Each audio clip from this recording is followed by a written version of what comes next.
अस्सलाम वालेकुम नाजरीन, शाहिद चौधरी ऑफिशियल के साथ मैं हूं आपका मेज़बान अब्दुल्ला तनवीर। नाजरीन, फैसलाबाद की सूरत हाल दिन ब दिन बिगड़ती जा रही है। आए दिन ये खबर आ जाती है, कभी किसी जगह पे सिविल कोर्ट में जाके मुलजिमान जो होते हैं वो मार देते हैं, कभी हथकड़ियों में गिरफ्तार मुलजिमान को मार दिया जाता है। और अब तो ये यहाँ तक नौबत आ चुकी है कि पंजाब पुलिस के एएसआई को शहीद कर दिया गया है। बिल्कुल, ये फैसलाबाद के थाना रोशनवाला के इलाके 249 रेब बलोचावाला में मुबैना पुलिस मुकाबला हुआ है, जिसके बाद जो एएसआई थे थाना रोशन वाले के, उनको शहीद कर दिया जाता है। दो बेसिकली वहां पे ग्रुप्स थे जो कि आपस में फायरिंग का जिनका तबादला चल रहा था। उनमें से एक सदाम वागरा का ग्रुप था और दूसरा गुलफाम उर्फ गुल्लू का ये ग्रुप था। जिसके बाद पुलिस जब वहां पर पहुंचती है तो गुलफाम उर्फ गुल्लू का जो साथी होता है इलियास कद्दड़, ये पुलिस की जानिब अंधाधुंध फायरिंग करता है और जिसके नतीजे में जो एएसआई थे रोशन वाला के एएसआई उबैदुल्ला, उनको शहीद कर दिया जाता है। आखिर क्या रीजन है, क्या वजह है कि फैसलाबाद की जो सूरत हाल है दिन ब दिन बिगड़ती जा रही है? क्यों अफसराने बाला इस चीज के ऊपर नजरसानी नहीं कर रहे? मैं जानना चाहूंगा senior crime analyst Shahid Chaudhary साहब से। अस्सलाम वालेकुम सर। वालेकुम अस्सलाम सर, कैसे हैं आप? अल्लाह का शुक्र। सर, फैसलाबाद की सूरत हाल दिन ब दिन बिगड़ती जा रही है। अब क्या मतलब इस चीज को इत्तेफाक कह दें कि सीपीओ कामरान आदिल के बदलने के बाद आए दिन ये कत्ल गारत जो है वो बढ़ती जा रही है और अब यहां तक सर आपको पता नौबत आ गई है कि पंजाब पुलिस के जो खुद के एहलकार हैं वो भी अब महफूज नहीं है। क्या समझते हैं? और एक चीज मजीद सर मैं ऐड करना चाहूंगा कि इसके बाद भी जो चीज नजर आई है वो यही है कि देरीना दुश्मनी के बायस उनकी आपस में फायरिंग हो रही थी। सर क्या अब्दुल्ला, अब मैं आपको एक चीज बताने लगा हूं, आपने मेरी 2 मिनट की जो बात है ना पूरी सुननी है। ठीक है सर। अब्दुल्ला, आज पहला पुलिस वाला जो है ना ये शहीद हुआ है, जिसके ऊपर जो है ना मैं इतना रंजीदा हूं ना, बल्कि मैं तो यूं कहूँगा इंसानियत दहल कर रह गई है। इसके पीछे रीज़न क्या है? पुलिस वाले पहले भी शहीद होते हैं, पुलिस वाले पहले भी कई दफ़ा जो है ना मारे भी जाते हैं, कईयों को हम शहीद कहते हैं क्योंकि नज़र आ रहा होता है कि वो शहीद हुए हैं। अब्दुल्ला, इस केस के अंदर जो है ना ये जो एएसआई जो जामे शहादत जिन्होंने नोश किया है, ये 10 बच्चियों की कफालत कर रहा था। इनके एक भाई जो थे वो गालिबन किसी फोर्स में लॉ एंड ऑर्डर अदारे में उनका ताल्लुक था, उन्होंने भी जामे शहादत नोश किया है। उनकी 3-4 बच्ची हैं, उनको भी यही पाल रहा था। इनकी एक जो सिस्टर है ना वो गालिबन उनको डाइवोर्स हो गई है या वो बेवा थी, उनकी भी 2-3 बच्ची हैं, उनकी भी कफालत की जिम्मेदारी इसी के सर पे थी। और इसकी अपनी खुद जो है ना 3 बेटियाँ थी, उनकी भी कफालत ये कर रहा था। तो ये 10-12 बच्चियाँ जो है ना उनकी कफालत का जिम्मेदार था। मुझे अब आप ये बताओ कि ठीक है, मैं मानता हूँ जामे शहादत से नोश कर लिया, इसको अच्छे प्रोटोकॉल के साथ जो है ना दफनाया जा रहा है, वीडियो स्क्रीन पे चल रही हैं, लोग ये देख रहे होंगे कि पुलिस के आला अफसरान जो है ना उन सब ने इनकी नमाज जनाजा में शिरकत की है। मैं ये भी मानता हूँ कि इसको शहादत का रुतबा भी जो है ना अदारों ने दे दिया होगा। अल्लाह के बंदे, लेकिन इन बच्चियों की कफालत का जिम्मेदार कौन होगा? मुझे ये बताएं। सर, इदारा नहीं होगा? अदारा कैसे जिम्मेदारी लेगा? मुझे ये बताएं। अदारा, अब एक ग्रुपों में ना एक मैसेज चल रहा है, सबसे पहले मैं चाहता हूँ पब्लिक ये मैसेज सुन ले।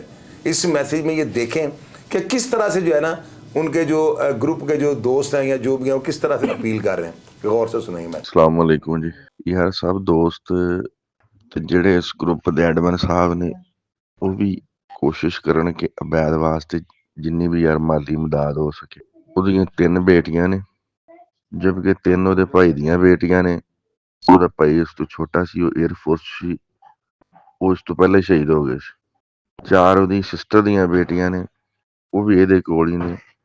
ते कुल उबैद कोल अल्लाह नूं जन्नत दी जगह देवे 10 बेटियां ने भाई जान। अब अब्दुल्ला, ये तो वो मैसेज था कि जो ग्रुपों के अंदर चल रहा है, और आप देखें जो बातें मैंने आपको बताई हैं उन सारी बातों की भी तस्दीक कर रहे हैं। दूसरी बात आप ये देखें कि ये जो इनकी जो इब्तदाई रिपोर्ट इन्होंने तैयार किया है ना, आप उसको चेक करो, उसके ऊपर क्या लिखा हुआ है, इसका सारा मजमून आप पढ़ें। इसके ऊपर वाज़ेह लफ्ज़ों में ये लिखा हुआ है कि फ़लाँ जो कांस्टेबल थे ना वो एएसआई जो है उबैदुल्ला के साथ जाते हैं रेड करने के लिए। जब ये वहाँ पर पहुँचते हैं तो ये जो इलियास कद्दड़, ये बंदा जो है ना ये इश्तिहारी था, 2 कत्ल के जो है ना मुकदमात में पुलिस को वांटेड था, और पुलिस जो है ना इसी को गिरफ्तार करने के लिए वहां पे जाती है। जो ही ये वहां पे पहुंचते हैं, आगे से ये अंधाधुंध फायरिंग, इसकी फायरिंग का तबादला पहले दूसरी पार्टी से हो रहा था। बिल्कुल सर। तो इसने अपनी फायरिंग का जो रुख है ना वो पुलिस पार्टी की तरफ कर दिया, अंधाधुंध फायरिंग की है। अब्दुल्ला, आप यकीन करें मुझे लोगों ने कॉल्स करके कहा है कि चोई साहब इतनी शदीद फायरिंग हुई है कि आपकी सोच होगी। और उसमें क्या हुआ है, वो अबैदुल्ला जामे शहादत नोश कर गया। अब्दुल्ला, ये फैसलाबाद का ये जो इलाका जिसका नाम आपने लिया ना, रोशन वाला, यहाँ पर और बहुत बड़े बड़े दुश्मनदार हैं, उनमें बहुत बड़े बड़े नाम भी हैं। सुनने में आया कि ये सारा जो है ना, सारे का सारा रोशन वाला का इलाका जो मंशियात फरोशों का है, बहुत ज्यादा यहाँ पे मंशियात का काम होता है। अच्छा। और ये दोनों ग्रुप, ये जिनकी आप बात कर रहे हैं, जिनका आप जिक्र कर रहे हैं, ये दोनों ग्रुप मंशियात फरोश हैं। और इनके जो है ना 2-2.5 साल के अंदर कोई मेरा 8-10 मर्डर हो चुके हैं आपस में, सिर्फ मंशियात फरोशी से। तो क्या ये इलाका गैर है? मुझे आप ये बताएं ना, क्या ये इलाका गैर है? नजर तो ऐसे ही आ रहा है। ये स्टेट के अंदर इन्होंने स्टेट बनाई है। बिल्कुल सर। और आप देखें कितनी हैरानगी की बात है कि इतने लोगों के चाके फट चुके हुए हैं कि इनको अदारों की कोई परवाह ही नहीं। ये लोग जो है ना इतने ताकतवर हैं। आपको एक मजे की बात मैं बताने लगा हूं इन दोनों ग्रुपों के बारे में, और ये इतने पावरफुल हैं कि बड़े बड़े सियासतदान इनको कोई छेड़ के दिखाए। तो चलो ये भी चैलेंज मैं आपको कर रहा हूं सर, फिर पुष्टपना ही होगी पीछे। और यार अब्दुल्ला, पुष्टपना की बात कर रहे हो, मैं कह रहा हूं इनके पीछे इतने ताकतवर हैंडलर हैं, आप देखना किसी की गिरफ्तारी अमल में नहीं आनी। नोट कर लो मेरी बात, आप खुद मुझे कहेंगे शाही साहब आपने सही कहा था। और ये बहुत ताकतवर ग्रुप है। यहां पर जो है ना कंटेनरों के हिसाब से मंशियात का काम हो रहा है। यहां पर जो है ना, अभी एक बंदे ने मुझे कॉल करके बताया, कहते मेरा नाम ना लीजिएगा। उसने कहा जी आज से 3-4 दिन पहले जो है ना ट्रॉली के ऊपर इनको जो है चरस, मंशियात यानी हीरोइन वगैरह, वो ट्रॉली के ऊपर इनको आई है। सर मतलब इदारों से भी ताकतवर हो गए हैं ये ग्रुप। डेफिनेटली 100%। और आप ये देखें, आप इन्होंने पुलिस वालों को जो है शहीद किया ना, पुलिस वालों को ये मैसेज दिया उन्होंने ये मैसेज दिया है कि हम पुलिस से और अदारों से ज्यादा ताकतवर हैं। और मेरी नजर में अगर आईजी पंजाब अगर चाहें और अगर वो फ्री हैंड दे दें फैसलाबाद की पुलिस को, तो मेरा ख्याल है कि फैसलाबाद की पुलिस इनको जड़ से उखाड़ कर फेंक देगी। लेकिन ये आईजी साहब अगर स्टैंड लेंगे तो होगा ना। अब ये लोग इतने ताकतवर हैं, कोई बंदा यहां पे जरा सी हिलजुल करता है उसका तबादला करवा देते हैं, उसको खुदे लाइन लगवा देते हैं। मतलब इदारे के अंदर तक इनके अपने अफराद मतलब अब्दुल्ला, अदारों को छोड़ दो, अदारों के बाप बने हुए इनके पीछे जो पुष्टपनाही करने वाले हैं। सर क्या रीजन है फिर? आईजी उस्मान अनवर साहब तो बड़े पैगामात देते हैं टिकटॉक पे, बड़ी वीडियोस में देखता हूं उनकी कि बड़े बड़े पैगामात उनके आ रहे होते हैं कि हम अमनो मान जो है वो फैला रहे हैं, दिस डेड जो भी चीजें, लेकिन इस तरह के वाकयात फैसलाबाद में सर बहुत बढ़ते जा रहे हैं। अब्दुल्ला, अब आप देखना आईजी पंजाब जो है ना वो लाजमी नोटिस लेंगे। ये जो 12 बच्चियां जो ये बंदा दुनिया में छोड़ गया ना, जिनकी कफालत की जिम्मेदारी इसकी थी, अब आप देखिएगा पुलिस वालों के गिरेबानों को हाथ पड़े हैं। अब्दुल्ला, आपको इस चीज का अंदाजा नहीं है कि पुलिस के अंदर कितना गम और गुस्सा है। मैं मानता हूं इस बात को, लेकिन वो बेचारे बेबस हैं। अभी सियासतदान जो ऊपर से प्रेशर पड़ गया ना, रेड ना करना, किसी को पकड़ना ना, लेकिन मैं ये दावे से कह सकता हूं, ये बात मैं चैलेंज कर सकता हूं कि डॉक्टर उस्मान अनवर को छोड़ेंगे। सर आप क्या समझते हैं फिर जो गुजरात में वाकया ऐसे ही हुआ था कि लीड फोर्स का कमांडर शहीद कर दिया गया था और उसके बाद बहुत दबंग ऑपरेशन किया गया था, आप क्या समझ रहे हैं फैसलाबाद में भी अब यही सूरत हाल होगी? अब्दुल्ला, ये 1,00,000% मेरे से कागज पे लिखवा लो, आज रात को या कल रात को पुलिस इनकी धज्जियां उड़ा के रख देगी, पुलिस ने इनको छोड़ेगी। इसकी वजह, और यार पुलिस के अंदर गम गुस्सा बहुत ज्यादा है। अब्दुल्ला, पुलिस वाले बावले हो गए में, आपको नहीं अंदाजा, मेंटली अपसेट हो चुके हैं। बिल्कुल सर। पुलिस वाले इतने शदीद गम और गुस्से में हैं कि लोगों ने मुझे बताया कि पुलिस वालों ने उस एरिया को जो है ना कॉर्डन ऑफ किया हुआ है, और इतनी की पुलिस की नफरी इस इलाके में है कि आपकी सोच होगी। तो आपका क्या ख्याल है, पुलिस छोड़ देगी? नहीं छोड़ेगी नहीं। आईजी पंजाब, सुने मेरी बात, मैं आपको चीज क्लियर कर दूं। आईजी पंजाब ने कहा हुआ है कि अगर मेरे जवान की तरफ कोई पिस्तौल निकाले उसको दूसरा मौका नहीं देना, यानी कि उसको चांस ही नहीं देना। तो यहाँ पे तो जामे शहादत नोश करवा दी उन्होंने, जबरदस्ती की शहादत। तो इसमें आपको क्या लगता है कि पुलिस वाले छोड़ देंगे? सर उनके मामे का पुत्र लगता है। बिल्कुल सर, छोड़ेंगे तो नहीं, लेकिन सर आप एक चीज नोट कीजिए ना कि ऐसी नोयत ही क्यों आ जाती है, क्या रीजन होती है? इसके पीछे भी तो पुलिस वालों का ही हाथ होता है ना, इन ग्रुप्स को इतनी परवान चढ़ाने में, पैसा खाते हैं। और अभी आप यही बात कर रहे हैं कि दारों के अंदर भी इनके बंदे हैं कि अपनी मर्जी के ये तबादले करवा देते हैं, ऐसी नोयत ही क्यों? अब्दुल्ला, मैं बताता हूँ, फैसलाबाद जो है ना ये इस वक्त हिट लिस्ट पे है। फैसलाबाद के अंदर मंशियात का, इस गाँव के अंदर ये जो रोशन वाला है ना, इसके अंदर इतना बड़ा मंशियात का काम, यार मैं बता रहा हूँ ट्रालियों के हिसाब से मंशियात वहां पे बिक रही है। लोग पिकअपों के अंदर जो है, पिकअप के अंदर भर भर के सामान वहां से लेके जाते हैं मंशियात। यार जिम्मेदार अदारे हैं, अदारे क्यों इनको जो सियासी प्रेशर को जो कबूल करते हैं, मुझे आप ये बताएं। अब आप देखिएगा ना, ये बात नोट करना, मैं चैलेंज कर रहा हूँ ना, आप दिन, टाइम और डेट नोट कर लो। अब्दुल्ला, अपने व्यूअर्स को आप ये बता दो, अगर 48 घंटे के अंदर अंदर इस बंदे को जहन्नम वासल लाना पुलिस ने किया तो मेरा नाम बदल कर रख दिया। बिल्कुल सर, हमारी तो ये जो अलियास कदर है ना, इसने पुलिस वालों को धमकियां भी दी हैं। इस बंदे की ऑडियो रिकॉर्डिंग जो पुलिस वालों के पास मौजूद है, और इसके बेशुमार मैसेजेस हैं। इसने डीपीओ को, वहां पे सीपीओ साहब को इसने खुद धमकियां दी हैं, और इसकी वॉइस जो रिकॉर्ड हुई है।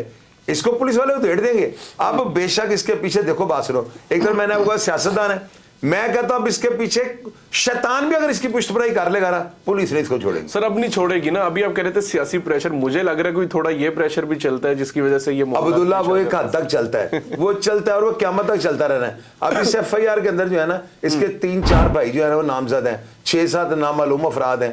तो इस FIR में आप ये देखो, ये जो बंदे जो शहादत हुई है ना, ये शहादत वो नहीं है, ये शहादत अब्दुल्ला, आप बात को अंडरस्टैंड करें, 10 बच्चियों की कफालत का मामला था सर। बिल्कुल ऐसे यार, आप ये देखो, अब उन बच्चियों का कौन परेशान हाल होगा। बिल्कुल ठीक है, थोड़ी बहुत उसको रकम मिल जाएगी बेचारे को, लेकिन बच्चियों की कफालत कौन करेगा? ऐसी है सर, बिल्कुल देखो ना, एक घर में 8-9-10 बच्ची हैं, तो यार वहां पे वो पुलिस वाले चंदा इकट्ठा कर रहे हैं। यहाँ पे हमारे जो शहादत हो जाती है, यहाँ पर एक ऐसा फंड होना चाहिए, जो पुलिस वाला शहीद हो जाता है ना, वो वर्दी में है बेचारा, और देखो अपनी ड्यूटी पे गया है, वो कौन सा खुद आना था सिविल कपड़ों में था कि हम इसको कंडेम्ड करें। सर एक पॉइंट ज़हन में आ रहा है, मतलब रेड करने ये गए हैं, शहादत भी नोश फरमा लिया जनाब साहब ने। आप क्या समझते हैं सर, कहीं मतलब इनको एक सेफ्टी यूनिफॉर्म दिया जाता है? क्योंकि हमारे इदारों में ना इस तरह की चीज़ों की बहुत ज़्यादा कमी है। इनको कह दिया जाता है कि आप रेड पे चले जाए, इनको ये भी कह दिया जाता है आप जाके गिरफ्तार करके ले आए, लेकिन इनको कंप्लीट प्रोटोकॉल्स नहीं दिए जाते। इनके पास सुनने में आ रहा है, मतलब मेरे सुनने में आता है कि इनको कंप्लीट यूनिफॉर्म नहीं मिलता सर, इनको वो वेस्ट नहीं मिलती बुलेट प्रूफ। आप क्या समझते हैं कि उस चीज़ की भी गफलत हो सकती है अब्दुल्ला इदारों की जानिब से? मैं बताता हूँ, मुझे एक सोर्स ने बात बताई है, उन्होंने कहा कि ये किसी इंफॉर्मेशन पे गए थे, इनके साथ कुछ कांस्टेबल थे, इनके ज़हन में यही बात थी कि मंशियात फरोश है तो उसको जो है ना हम पकड़ लेंगे। अब जब से वो फैसल फज्जू वाला वाकया हुआ ना, तो ये मंशियात फरोश जो है इनके चाके फट गए हैं, फट गए हैं, बिल्कुल। अब जब तक इनको आहनी हाथों से नहीं ना इनके साथ निपटा जाएगा, उतनी देर तक ये और माशरे में नुकसान करेंगे। वो फैसल हंज के वाकये के बाद खुद को हीरो समझने शुरू कर दिया। अब आप ये देखें ना कि अगर ये मंशियात फरोश भी माशरे के हीरो बन गए, तो फिर हमारा तो अल्लाह ही हाफिज है ना। ये लोगों के अंदर एक ट्रेंड सेट बनना शुरू हो गया है। अब गुजरात में देखें, वो भी कोई इलाका गैर तो नहीं था, वो भी स्टेट के अंदर स्टेट बन रही थी, और ये फैसलाबाद भी स्टेट के अंदर स्टेट बन रही है। अब्दुल्ला, अगर इन मनशियात फरोशों को पूरे पंजाब में आहनी हाथों से लाना निपटा गया, असल में पैसा इन लोगों के पास होता है, डकैत पैसे पुलिस को दे बैठते हैं, चोर भी बरामदगी करवा बैठे, कातलों के पास होता कुछ नहीं, दुश्मनदार वैसे दुश्मन सब कुछ गवा बैठे होते हैं, असल मालदार सामी मनशियात फरोश होते हैं। और अगर इन मनशियात फरोशों को हमारी हुकूमत ने, हमारे अदारों ने आने हाथों से इनको ना इनके साथ निपटे, तो अब्दुल्ला हमारे माशरे का अल्लाह ही हाफिज होगा। अल्लाह ही हाफिज होगा। सर एक चीज़ बताइएगा, ये जो मंशियात फरोश होते हैं, कभी इनकी जो पुष्ट पनाही की जाती है सियासी लोगों की जानिब से की जाती है, कभी ये पैसे ही इतना लगा देते हैं इदारों के ऊपर के बाद में जब इदारे की साख्त में बात आती है, फिर वो सामने जो चीज़ देखने में आती है वो यही आती है कि जिस तरीके से इन्होंने गुजरात के ऊपर अटैक किया था, जब इनका अपना एक बंदा जामे शहादत नोश फरमा गया था। सर मुझे एक चीज़ आप क्लियर कीजिएगा, क्या हमारे अफसरान बाला को पता होती है ये चीज़ें, कौन कौन से एरिया हाईलाइटेड है, कौन कौन सी जगह पे क्या क्या काम हो रहे हैं? क्या आप समझते हैं इनको पता होता है ये चीज़? अब्दुल्ला, पता होना तो अदारे इतने भी कमजोर नहीं है, पहले ये ऑपरेशन कर दें।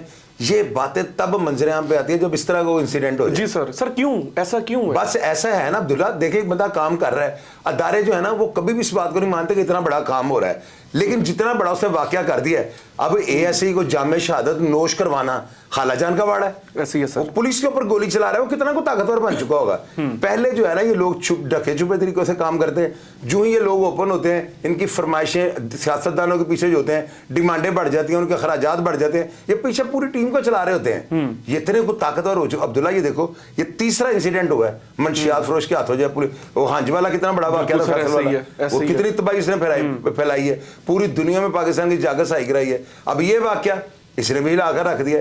और ये बात नोट कर लो, इस रोशन वाला के अंदर जितना बड़ा ऑपरेशन होने लगा ना, आप खुद परसों प्रोग्राम में बताइएगा कि वहां पे कितना नुकसान हो गया। बिल्कुल सर, पुलिस वाले अपने खून का बदला नहीं छोड़ेंगे, ये बात तयशुदा है। सर दोनों ग्रुप्स के खिलाफ ऑपरेशन जाएगा ये? मैं कह रहा हूं 10 और ग्रुप ले आओ, अब 2 की बात कर रहे हो, वहां पे अब कोई नहीं बचेगा, क्योंकि ये शुरू से जो है ना हमारी पुलिस का मिजाज कुछ इस तरह का है कि ये अब्दुल्ला अपनी नाहक शहादत को कभी भी जो है ना ये सुकून से नहीं बैठेंगे।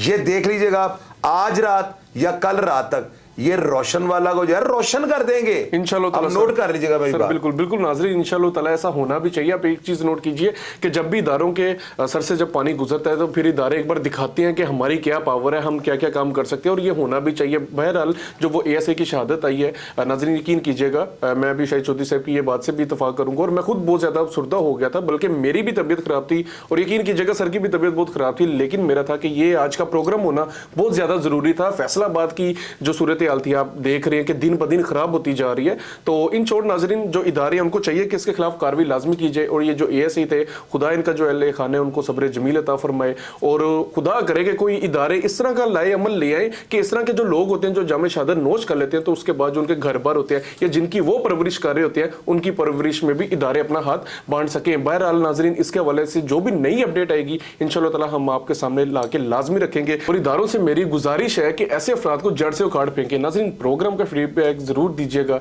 इसी के साथ अपने मेजबान अब्दुल्ला तनवीर को इजाजत दीजिए। अल्लाह निगहबान।